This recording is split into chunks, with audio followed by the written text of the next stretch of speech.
Sis Diskaya, meron bang pagkakataon yung siyam na pag-aari mo ng construction company, meron bang pagkakataon na sila naglalaban sa isang bidding, sa isang kontrata? Hindi po. Sigurado ka? Pag makakuha ako ng record sa Pagpapakaalam ko. DPWH na si St. Timothy, si St. Gerard, si Alpha Phi Omega, sino pa?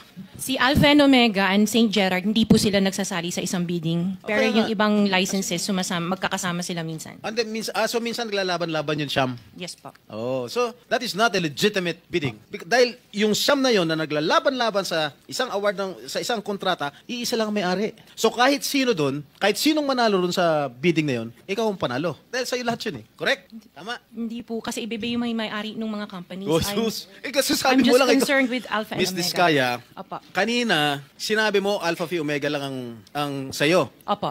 Nung tinanong kita ulit, inunumerate ko lahat yung siyam na korporasyon, inamin mo sa'yo lahat yun. Oh, di ba?